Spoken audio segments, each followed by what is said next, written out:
Bienvenue sur Philosophie bouddhiste, l'espace où les enseignements anciens rencontrent les défis modernes.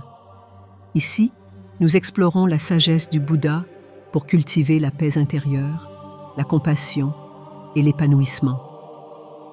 Avez-vous déjà ressenti une étrange sensation en rencontrant quelqu'un, comme si cette personne était destinée à croiser votre chemin à ce moment précis?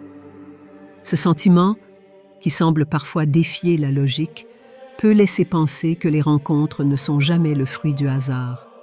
Au-delà des coïncidences apparentes, chaque personne qui entre dans nos vies joue un rôle, même si ce rôle n'est pas toujours immédiatement clair. Certaines rencontres illuminant notre existence, d'autres nous éprouvons, et pourtant, chacune contribue à notre évolution personnelle. La vie peut être comparée à une vaste tapisserie où chaque fil représente une rencontre. Ces fils, tissés ensemble par des forces invisibles, créent une œuvre unique, la trame de nos existences. Parfois, les personnes qui entrent dans nos vies deviennent des compagnons durables, tandis que d'autres ne font que passer, laissant des empreintes fugaces mais profondes. Cependant, la véritable question est: pourquoi ces rencontres ont-elles lieu? Et surtout, comment pouvons-nous en tirer le meilleur parti? Ce voyage que nous entreprenons dans l'exploration des relations humaines est autant une quête de compréhension que de gratitude. Il ne s'agit pas simplement d'analyser pourquoi certaines relations fleurissent alors que d'autres fanent, mais de comprendre les leçons essentielles que chaque interaction, même la plus brève, a à offrir. En embrassant cette idée, nous ouvrons la porte à une vision plus profonde et plus enrichissante de nos expériences humaines. Alors que vous plongez dans cette exploration, préparez-vous à découvrir des vérités qui, bien qu'ancrées dans des traditions anciennes, résonnent avec une actualité étonnante. Vous serez invité à réfléchir sur votre propre cheminement, à voir les personnes de votre vie sous un jour nouveau, et à accueillir avec sagesse les leçons qu'elles apportent. Sous un cerisier en fleurs, le maître zen Otaka contemplait la beauté éphémère des pétales tombant doucement au sol. À cet instant, un jeune homme nommé Hiroshi s'approche, troublé par des émotions qu'il ne comprenait pas. « Maître, dit-il avec respect, il m'arrive parfois de ressentir une connexion inexplicable avec certaines personnes, comme si nos âmes étaient liées. D'autres fois, je perçois une énergie négative qui me pousse à m'en éloigner. Pourquoi cela se produit-il? » Otaka, dans un silence méditatif, fixe le ciel avant de répondre. Les gens n'entrent jamais dans nos vies par hasard. Tout, dans cet univers, suit un ordre précis, même si cet ordre échappe souvent à notre compréhension. Il a poursuivi en confrontant les rencontres humaines aux graines dans un jardin. Certaines, comme les fleurs éphémères, apportent des couleurs éclatantes mais disparaissent rapidement. D'autres, semblables à des arbres majestueux, s'enracinent profondément et nous accompagnons au fil des saisons. Le jeune Hiroshi, inspiré par cette métaphore, se souvint de personnes qui avaient enrichi sa vie de façon passagère la plus significative. Il pense aussi aux figures plus durables, celles qui avaient soutenu son évolution à travers les hauts et les bas. Mais qu'en est-il des personnes qui nous bénissent? Exigea-t-il finalement, cherchant à concilier ses sentiments contradictoires. Otaka répondit avec sagesse. Même ceux qui nous causent de la douleur jouent un rôle crucial. Ils sont comme des pierres sur notre chemin. En trébuchant, nous apprenons à marcher avec plus de force et de prudence. Ces âmes, bien qu'elles peuvent paraître cruelles, sont souvent nos plus grands enseignants.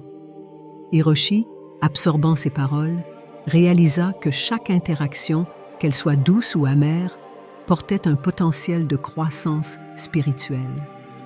Dans sa quête pour mieux comprendre les relations humaines, Hiroshi apprend qu'il existe 3 types de personnes que nous rencontrons au cours de notre vie. Premièrement, explique Otaka, il y a ceux qui nous soutiennent. Ces personnes, comme les racines d'un arbre, nous ancrent lorsque les vents de l'adversité soufflent. Hiroshi pense immédiatement à une vieille amie qui avait été son refuge pendant une période difficile. Bien qu'elle ait quitté sa vie par la suite, il ressentait encore une immense gratitude pour son soutien. Ensuite, poursuivit le maître, il y a ceux qui apportent un renouveau. Ils soufflent un vent frais dans nos âmes fatiguées, nous inspirant à explorer de nouvelles directions. Enfin, Otaka évoqua la troisième catégorie, ceux qui encouragent. Bien que leur passage soit souvent bref, ils laissent des traces indélébiles, comme une étoile filante, illuminant essentiellement une nuit obscure. Cette catégorisation permet à Hiroshi de voir chaque rencontre sous un jour plus éclairé, comme un fragment d'un puzzle cosmique destiné à enrichir son existence. Otaka pose son regard sur Hiroshi et déclare « Les blessures infligées par d'autres ne sont pas des malédictions, mais des bénédictions déguisées. » Ces mots, bien que simples, contenaient une vérité complexe. Les personnes qui nous bénissent jouent le rôle d'aiguille, nous forçant à regarder au-delà de la surface des choses. Leur comportement, bien qu'il puisse sembler destructeur, nous pousse à nous interroger sur nos propres limites, nos failles et notre capacité à pardonner. Otaka souligna que la douleur, si elle est affrontée avec courage, peut devenir un tremplin vers une compréhension plus profonde de soi-même et des autres. Hiroshi se remémore un ancien conflit avec un proche qui avait laissé des cicatrices, mais qui, avec le temps, lui avait permis de mieux comprendre la nature humaine et de renforcer sa résilience. Dans un monastère niché au cœur des montagnes, le moine Noro explique à ses disciples l'importance de respecter le chemin karmique de chacun. La vie, dit-il, est comme une rivière tumultueuse. Si vous essayez de diriger le bateau d'autrui sans qu'il le demande, vous risquez de les égarer et de vous perdre vous-même. Noro partagea l'histoire de Shun, un homme qui, dans un élan de générosité, paya secrètement les dettes d'un ami. Ce geste, bien qu'empli de bonnes intentions, a eu des conséquences désastreuses. Privé de l'opportunité d'apprendre et de résoudre ses problèmes, l'ami de Shun se détache émotionnellement de lui. Cette leçon marque profondément Hiroshi. Il comprend que même les actes les plus nobles doivent être exécutés avec discernement et dans le respect du karma individuel. Otaka explique ensuite l'importance d'une générosité équilibrée. « Donner sans limite, dit-il, est comme verser de l'eau d'un vase fissuré. Vous finirez par vous assécher. » Il raconte l'histoire d'un village prospère où les habitants, dans leur zèle de partage, négligèrent de prendre soin de leurs précieuses sources d'eau. En peu de temps, la prospérité laissa place à la pénurie. La générosité, conclut-il, doit toujours être accompagnée de sagesse. Cela signifie donner avec un cœur ouvert, mais sans sacrifier sa propre paix intérieure. Chaque interaction dans nos vies est une opportunité de croissance. Que ce soit à travers le soutien, les défis ou la générosité, ces expériences façonnent notre être. Partagez cette sagesse avec ceux que vous aimez et abonnez-vous pour continuer ce voyage d'exploration spirituelle.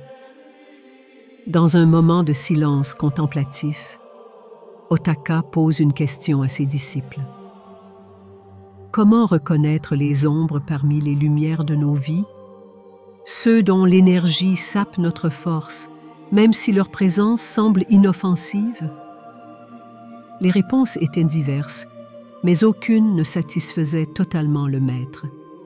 Il entreprit alors d'éclairer leurs esprits à travers une série de récits. Otaka explique que la dépendance dans les relations se manifeste souvent subtilement. Une critique constante, une manipulation déguisée en conseil ou un besoin de contrôle dissimulé sous le masque de la sollicitude peuvent miner notre équilibre émotionnel. Il raconte l'histoire d'un moine novice dont l'enthousiasme fut progressivement éteint par les remarques méprisantes d'un aîné.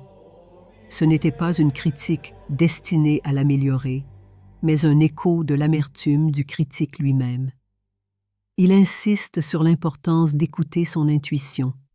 Une tension inexpliquée, une fatigue persistante après des interactions avec certaines personnes sont souvent des signaux à ne pas ignorer. Le respect de soi commence par la reconnaissance des influences qui ne nourrissent pas notre bien-être. Apprenez à poser des limites fermes et à protéger votre énergie, conclut Otaka. Otaka rappelle que le pardon n'est pas une faveur accordée à ceux qui nous ont blessés, mais un cadeau que nous nous offrons. Il aborde la célèbre métaphore de la braise. Garder rancune, c'est comme tenir une pierre chauffée au rouge, en espérant la jeter sur l'autre. C'est vous qui vous brûlez. Il évoqua une anecdote bouleversante. Un homme empli de colère envers son frère, incapable de pardonner une trahison passée, se rongea de ressentiment jusqu'à ce que sa santé en pâtisse. Ce n'est qu'en libérant cette rancune qu'il retrouva la paix intérieure. Otaka enseigne à ses disciples que le pardon est un processus, pas un événement. C'est un chemin de libération, pas une justification des torts subis, affirme-t-il. À travers des exercices de méditation, il invite les disciples à visualiser leurs blessures comme des pierres qu'ils déposaient lentement sur le sol. En lâchant prise, vous faites de la place pour la lumière dans votre cœur, conclut-il. Un jour, une jeune femme nommée Kaori vint trouver Otaka, accablée par les abus de ceux qu'elle avait aidés avec bonté. « Maître, dit-elle, j'ai toujours cru que la gentillesse était une vertu absolue. Mais pourquoi est-ce que cela me fait tant de mal ?» Otaka lui répondit par une histoire ancienne. Un arbre majestueux dans une forêt généreuse offrant de l'ombre et des fruits à tous les voyageurs. Mais certains arrachaient ses branches et piétinaient ses racines, menaçant son existence. L'arbre, dans sa générosité aveugle, s'effondra finalement, incapable de se préserver. Il explique que la gentillesse, si elle n'est pas équilibrée par la prudence, peut devenir un fardeau. Être bon, c'est aussi savoir dire non, dit-il. Protégez-vous pour pouvoir offrir une aide véritable, sans vous sacrifier inutilement. Kaori quitta Otaka avec une compréhension renouvelée de la bonté, prête à rétablir l'équilibre dans ses relations. Otaka a accueilli un jour un homme en quête de conseils sur la solitude. « Je me sens incomplet sans amis, confia-t-il. Est-ce mal de vouloir des connexions ? Otaka répondit doucement. Ce n'est pas le nombre de connexions qui compte, mais leur profondeur. Il raconte l'histoire d'un ermite qui, malgré son isolement, vivait en harmonie, entouré de la richesse de ses pensées et des quelques relations significatives qu'il entretenait. La solitude, explique Otaka, peut être un maître silencieux, vous apprenant à apprécier votre propre compagnie et à valoriser les connexions authentiques. En méditant sur ces paroles, l'homme a trouvé une nouvelle perspective sur la solitude, réalisant qu'elle n'était pas un vide, mais une opportunité d'explorer son monde intérieur et de cultiver des relations sincères. Otaka a réuni ses disciples une dernière fois pour une réflexion sur l'ensemble des leçons apprises. Chaque personne que vous rencontrez, dit-il, qu'elle reste ou parte, est une bénédiction. Il rappelle que la vie est un enchevêtrement de liens et que chaque interaction, qu'elle soit brève ou durable, contribue à la tapisserie de notre existence. Il leur demande de cultiver la gratitude pour toutes les expériences, même celles qui semblent difficiles ou injustes. Les leçons sont souvent cachées dans les moments les plus sombres, a-t-il ajouté. Voyez chaque rencontre comme une chance de grandir. Alors que la lumière du jour faiblissait, Otaka offrit ses dernières paroles. La vie est une danse complexe où chaque pas nous rapproche de notre vérité intérieure. Ne fuyez pas les défis, embrassez-les comme des opportunités d'apprendre. Ces histoires et réflexions sont un rappel que chaque relation, chaque instant, un mais. Prenez un instant pour réfléchir sur les personnes qui enrichissent votre vie. Si cette exploration vous a inspiré, partagez cette sagesse avec vos proches et abonnez-vous pour découvrir encore plus de vérités transformantes.